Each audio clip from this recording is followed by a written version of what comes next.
রোজা রেখে যে ব্যক্তি মিথ্যা কথা, মিথ্যা কাজ মানে পাপ কাজ, অন্যায় কাজ ছাড়তে পারলো না, তার না খেয়ে থাকা, না পান করে থাকাতে আল্লাহর কিছু যায় আসে না।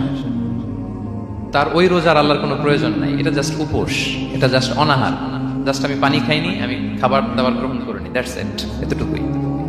এটা আল্লাহর কিছু যায় আসে না।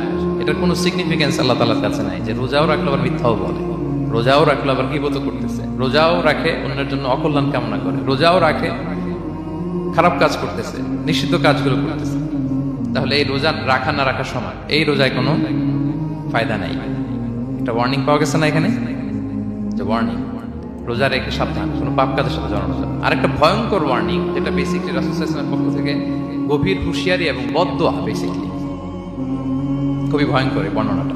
মুসনাদে বাজ্জারে এই হাদিসটা এসেছে, হাদিসটি হাসান পর্যায়ের হাদিস। জাবির ইবনে সামুরা রাদিয়াল্লাহু তাআলা আনহু বলেন, সাইদান নবী সাল্লাল্লাহু আলাইহি ওয়াসাল্লাম আল মিম্বার, রাসূল সাল্লাল্লাহু আলাইহি ওয়াসাল্লাম মসজিদের নববীর মিম্বারে আরোহণ করলেন। ফাকালা আমিন আমিন আমিন, তিনবার তিনি আমিন বললেন, আমিন আমিন আমিন। ফালাম্মা নাযালা সুইলা আন যালিক, যখন নেমে আসলেন জিজ্ঞেস করা হলো, রাসূল সাল্লাল্লাহু আলাইহি ওয়াসাল্লাম আপনি আমিন আমিন আমিন বললেন, এমন তো করতে দেখি না কখনো, কেন বললেন? ফাকালা, রাসূল সাল্লাল্লাহু আলাইহি ওয়াসাল্লাম বললেন, আতানি জিবরিল, জিবরাইল একটু আগে আমার কাছে এসেছে।